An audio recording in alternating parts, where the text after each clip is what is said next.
All right, back for another beer review, and today I will be reviewing yet another beer from the HOMES Brewery, and they are out of Ann Arbor, Michigan, and this is their METAFORM, the cherry variant. So this is a sour IPA that is brewed with lactose, then double dry hopped with Mosaic and Citra hops, then blended with both sweet and sour cherry, and then finally aged on vanilla bean. It comes in at 6% alcohol by volume, no IBUs listed. Time of review, this can is exactly 1 year old. And I want to give a huge thanks and shout out once again to a very good friend of mine and viewer of the channel, Jeff, aka No Jinx, for hooking me up with this one. Him and his lovely wife came to the Western New York / Finger Lakes region, and we hung out, and Jeff always hooks me up with beer, and a lot of it. He brought me a care pack. I believe there was 11 different beers. Well, 2 technically seltzers, but they're kind of beers, but not really. And then 9 other beers and a bunch of stuff from HOMES. He's been saving beers from HOMES for me since late fall of 2020. This is one of them. The channel has been on hiatus for the vast majority of 2021. Recently brought it back. So he wanted to give me some of the ones he's been saving, and this was one of them. And I've had a METAFORM. I had the blackberry variant. It was delicious, courtesy of Jeff. So I want to see how this fruited sour IPA holds up over a year for science. But seriously, these beers, a lot of times, the IPA portion gets lost, just turns into a fruited sour. So we'll see if that is the case here. Probably so, but this sounds delicious. I love sweet and, I was going to say sweet and sugary. Sweet and sour cherries, both. I love tart cherries. They're delicious. But anyway, let's get this into the glass, see what we got going on. So yeah. Ooh, it's fizzing away hard. So, Dirty Glass Mafia. I haven't used this glass in about a year. So, yeah, Dirty Glass Mafia all day long. At the end, I'm going to pour it in. I had this upside down, but you can see there is remnants of the fruit puree that I believe they're brewing this one with. But holy shit, is that Dirty Glass Mafia all day long. Whatever, what are you going to do? I wash this out as good as I can. Now it looks all right. Not too bad. Anyway, that's beautiful. That is this like deep purple magenta color. Would I say cherries in that? No, I don't think so. I would say like blackberries or blueberries or something. That looks crazy. But you can see the remnants. Much like their Tingle, which was a collaboration between them and Southern Grist, was the first beer I reviewed. You can see the remnants of the fruit puree. I don't remember the other METAFORMs being like that. I feel like they probably switched over to fruit puree at some point. But yeah, it looks like a fruited sour of some sort. It had about a half finger of this like pink head that dissipated to a thin film almost instantly. Seemed very carbonated. Let's get a nose. Ooh, that's nice.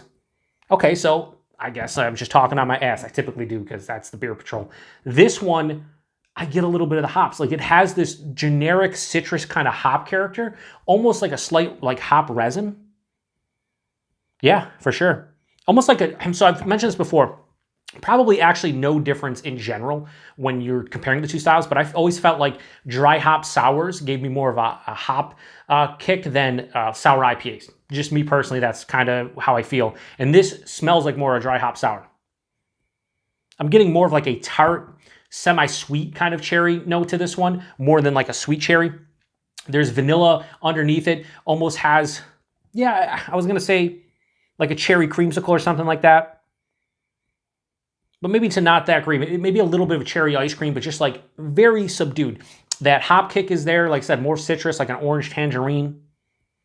Maybe more of like the rind or the zest. It smells pretty good. It smells like there's a decent amount of cherry in here, but it doesn't smell as sweet as I thought. And that vanilla is not as big as it typically is in beers like this, but it smells pretty good. And man, the carbonation, this reminds me honestly of drinking like a soda pop of some sort. It has crazy carbonation like that, super fizzy. It's weird. Anyway, cheers everybody, and thanks again, Jeff.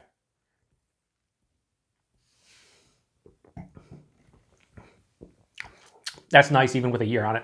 Really nice. I will say, this probably lost something along the way. Probably not a lot, but something. Let me go back for one more sip. The body of this one, this is like medium, higher side of medium. I believe they're using fruit puree in this one, and it's bumping up that body a little bit. It's only 6%, so it has a little bit more of an oomph there, but it's not like straight on like smoothie style. The mouthfeel, very carbonated, effervescent, crispy, spritzy on the palate. But it's still pretty smooth too because of the puree. The taste, cherry kind of dominates the palate from front to back. It is a really nice blend of sweet and sour cherry. It's almost like you had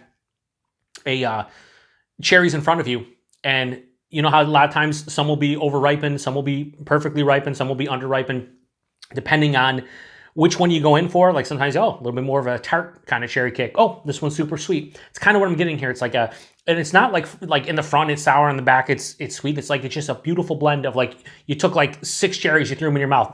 Wouldn't advise it because of the pits, but what I'm saying is that it has a nice blend of both sourness and sweet from the cherry component. There's an underlying vanilla kick here. It's not as big as it was in the nose, even though it wasn't that big in the nose. It's underlying, it's omnipresent, but very subtle. And what's cool about this one is even with a year on it, and I'm not bullshitting here, even with a year, swear to God, with a year on this one, this has some kind of, I wouldn't say substantial hop character, but it's noticeable. It's on the back of the palate. It finishes like moderately dry, but also moderately bitter, and it has this like hop resin, zesty, pithy type of bitterness, like a citrus fruit, like an orange, a grapefruit, a tangerine. Super easy to drink. 6%, you can't tell there's alcohol in here. I'm going to pour the rest in here, see if there's any. Doesn't look like it got all that thicker. Like I had this, it's crazy how that, I don't know how that's going to come off in camera, but it is spritzy as can be. It's crazy, the carbonation. Pouring the remnants in, body's now definitely higher side of medium. But in general, this is pretty tasty. Is this my favorite METAFORM? Probably not. I've only had 2 of them. Blackberry, I think was a little better, but I don't remember when I rated Blackberry. I'm going to say this. For a year on this one, it's drinking quite well. It still has some hop character, but it's still that cherry shines. Definitely bigger than it was in the nose, but the vanilla gets lost a little bit. I will also say that this is not, like, this has sweetness to it, but the base sour, along with those tart cherries, is giving me a nice, like, firm tartness on the palate, omnipresent. And there's only a slight acidity on the back of the palate, which is really welcome for me. I hate when beers are too acidic because you can't drink that much. You start getting heartburn and acid reflux and the whole 9. It's nice. Does it blow me away? No. But for what's here, I'm really enjoying it. So, METAFORM, the cherry variant from HOMES. I'm going to give that a low 4.25 out of 5. I'm going to go 4.15 out of 5. I think that's a proper score for this one. Really good stuff. I would have loved to have like a can of this fresh and then compare it to a year old, but this probably held up quite well for what they were going for. Maybe it fell off to some degree. Like I said, I think the cherry flavor, while nice, isn't as intense as I thought it was going to be. I think probably fresh, that cherry character is probably punching you in the face, but as is, damn good beer. Price and availability, Jeff, like always, correct me if I'm wrong, but I believe these were $19 a 4-pack. Something like this, typically pay around $20 a 4-pack, so that's fine. And availability, I believe these are brewery only. I don't know if they get into bottle shops now around Ann Arbor and Michigan at all, but $19 for 4-pack of this is kind of the going rate and availability. If you live in the Ann Arbor area or like the surrounding areas, you probably can get your stuff on their stuff quite easily. So thanks again to Jeff for hooking me up with this one. Really good. I don't think I have any more METAFORMs. I have their Cynosures. I have like 3 of them, which is like double IPA version of this beer. Well, not this beer specifically, but this series. And can't wait to get into those. Their tinkle was really delicious, like peaches and cream. So yeah, not much more to say. I'm shutting it down. So I appreciate everybody stopping by for another beer review here on the Beer Patrol. Thanks to Jeff once again for this beer. And if you had it before, let me know what you think about it, whether you had it fresh, aged, whatever the case may be. I look forward to it. To the next one. Cheers.